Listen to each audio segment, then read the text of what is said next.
Assalamualaikum warahmatullahi wabarakatuh. Good morning Soli dan Solihah.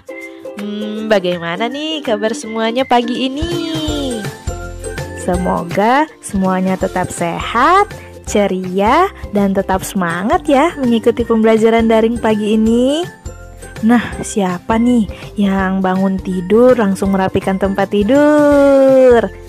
Semoga semuanya langsung merapikan tempat tidur, kemudian langsung mandi, lalu sholat duha, murojaah, dan sarapan ya.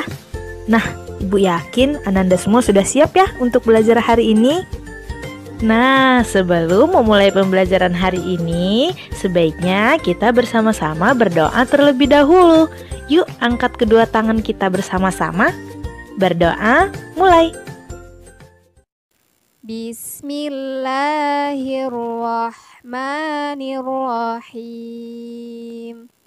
Raditu billahi rabba wa bil islami dina wa bi muhammadin nabiyyan wa rasula.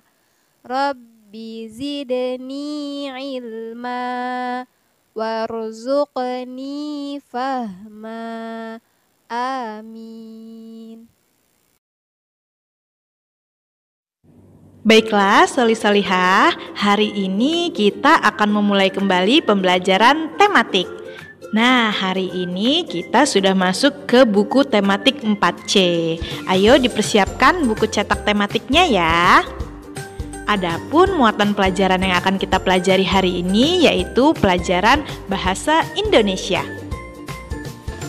Nah, adapun materi yang akan kita pelajari hari ini yaitu yang pertama tentang ciri-ciri pertanyaan yang baik. Yang kedua, hal-hal yang harus diperhatikan dalam wawancara. Yang ketiga, laporan hasil wawancara. Nah, hal semua ini termasuk dalam KD 3.3. Jadi, Ibu Guru harapkan setelah Soli-Solihah menyimak video pembelajaran hari ini, yang pertama, peserta didik mampu memahami ciri-ciri pertanyaan yang baik. Yang kedua, peserta didik mampu memahami hal-hal yang diperhatikan dalam wawancara. Yang ketiga, peserta didik mampu menuliskan laporan hasil wawancara dengan benar. Baiklah Soli-Solihah, kita masuk ke materi yang pertama, yaitu tentang ciri-ciri pertanyaan yang baik. Nah, sebelum kita melakukan wawancara, sebaiknya sebelumnya kita sudah menyiapkan daftar pertanyaan terlebih dahulu. Nah, ada yang tahu nggak sih bagaimana cara membuat pertanyaan yang baik? Oke, sekarang Bu Guru akan membahas tentang ciri-ciri pertanyaan yang baik. Yang pertama, pertanyaan sesuai dengan topik yang dibahas. Yang kedua, hal yang ditanyakan fokus atau tepat sasaran. Yang ketiga, pertanyaan dapat digunakan untuk menggali informasi. Yang keempat, ciri-cirinya yaitu jawaban dari pertanyaan yang diajukan bukan iya atau tidak, melainkan uraian panjang atau penjelasan. Ciri-ciri yang kelima yaitu pertanyaan satu dengan pertanyaan yang lainnya saling berhubungan. Yang keenam, kalimat tanya diawali dengan kata tanya, misalnya apa, di mana, kapan, siapa, mengapa, dan bagaimana. Nah, agar Soli-Solihah lebih mudah menghafal 6 kata tanya ini, maka dapat disingkat dengan adik Simba. A untuk apa, di untuk di mana, K untuk kapan, kemudian Simba, Si-nya siapa, M-nya mengapa, dan B-nya adalah bagaimana.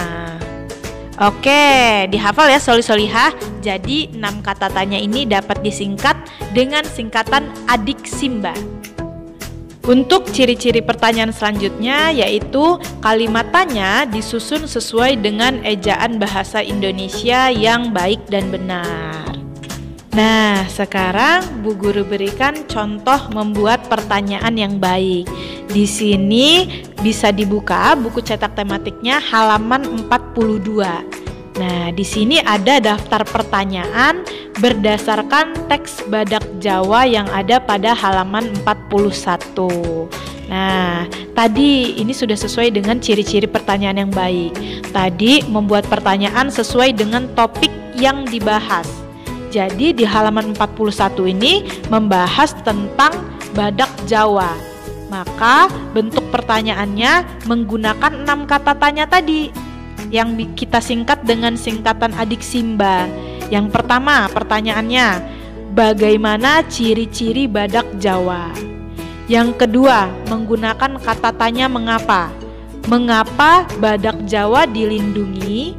Nah, sesuai dengan ciri-ciri pertanyaan tadi juga, bahwasannya pertanyaan yang satu dengan pertanyaan yang lainnya saling berhubungan. Nah, ini masih berhubungan. Nomor 1 sampai 7 membahas tentang Badak Jawa. Nah, jadi begitu ya Soli-Solihah, jika ingin membuat pertanyaan yang baik harus sesuai dengan kriteria tersebut. Baiklah, kita lanjut ke materi yang kedua, yaitu tentang hal-hal yang harus diperhatikan dalam wawancara. Nah, sebelumnya Bu Guru mau tanya dulu nih, ada yang masih ingat apa itu wawancara? Ayo diingat-ingat lagi, apa itu wawancara? Iya, betul sekali. Wawancara adalah kegiatan menjawab antara 2 orang atau lebih sebagai narasumber dan pewawancara untuk memperoleh informasi. Adapun yang dimaksud narasumber adalah orang yang memberi, maksudnya mengetahui secara jelas atau menjadi sumber informasi. Dan yang dimaksud pewawancara adalah orang yang mengajukan pertanyaan kepada narasumber untuk memperoleh informasi yang dibutuhkan. Baiklah, sekarang Soli-Solihah dapat membuka buku cetak tematik 4C halaman 35. Jadi, saat Soli-Solihah sudah menyelesaikan daftar pertanyaan wawancara, selanjutnya sudah dapat melakukan wawancara. Nah, ada beberapa hal yang perlu diperhatikan sebelum, saat, dan sesudah wawancara. Oke, yang pertama kita bahas tentang hal-hal yang harus diperhatikan sebelum wawancara. Yang pertama yaitu pilihlah narasumber sesuai dengan topik wawancara. Yang kedua, hubungilah narasumber untuk meminta kesediaan dan jadwal wawancara. Yang ketiga, persiapkan daftar pertanyaan dan berbicaralah dengan santun. Yang keempat, berlatihlah sebelum wawancara agar lebih mengerti tentang hal yang ditanyakan. Dan yang kelima, berpakaian yang rapi dan sopan. Oke, apa sampai di sini Soli-Solihah semua paham? Kita lanjut ya. Selanjutnya kita akan membahas tentang hal-hal yang harus diperhatikan saat wawancara berlangsung. Yang pertama, perkenalkan diri dan sampaikan tujuan wawancara. Yang kedua, mulailah dengan pertanyaan yang ringan. Yang ketiga, gunakanlah panggilan yang tepat dan sopan untuk narasumber. Yang keempat, mencatat atau merekam selama wawancara berlangsung. Yang kelima, hindari pengulangan jawaban dan pertanyaan yang berbelit-belit. Baiklah, selanjutnya kita akan membahas tentang hal-hal yang harus dilakukan setelah wawancara. Yang pertama yaitu mengucapkan terima kasih. Yang kedua, meminta maaf jika selama wawancara ada hal yang kurang berkenan kepada narasumber. Yang ketiga, pamit undur diri dengan sopan. Baiklah, sampai di sini apa Soli-Solihah semua sudah paham? Semoga semua Soli-Solihah sudah paham ya penjelasan dari Bu Guru. Kita lanjut ke materi yang terakhir yaitu tentang cara menulis laporan hasil wawancara. Nah, setelah melakukan wawancara, sebaiknya kita menuliskan hasil wawancara dalam bentuk laporan. Bagaimana sih cara menulis laporan wawancara? Nah, Soli Solihah bisa sambil dibuka nih buku cetak tematiknya halaman 73. Jadi ada beberapa yang dapat dimuat dalam laporan wawancara. Yang pertama, ada latar belakang. Kamu dapat menuliskan alasan wawancara dan topik yang ditentukan dalam wawancara tersebut. Yang kedua, tujuan. Kamu dapat menuliskan penjelasan alasan mendalami topik yang ditentukan dalam wawancara tersebut. Yang ketiga, topik wawancara. Kamu dapat menuliskan topik yang ditentukan dalam wawancara. Yang keempat, nama narasumber. Kamu dapat menuliskan identitas narasumber yang kamu wawancarai. Selanjutnya, yang kelima, pewawancara. Kamu dapat menuliskan namamu sebagai pewawancara. Yang keenam, waktu dan tempat kegiatan. Kamu dapat menuliskan hari, tanggal, waktu, dan tempat wawancara dilaksanakan. Yang ketujuh, hasil wawancara. Kamu dapat menuliskan jawaban narasumber berdasarkan daftar pertanyaan yang kamu ajukan. Yang kedelapan, kesimpulan. Kamu dapat menuliskan inti dari wawancara yang telah kamu lakukan. Nah, untuk lebih jelasnya sekarang Soli Solihah dapat membuka buku cetak tematik halaman 74.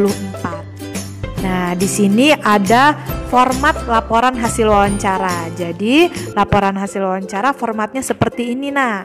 Terdiri dari latar belakang, tujuan wawancara, topik wawancara, narasumber, pewawancara, waktu dan tempat, hasil wawancara, dan yang terakhir kesimpulan.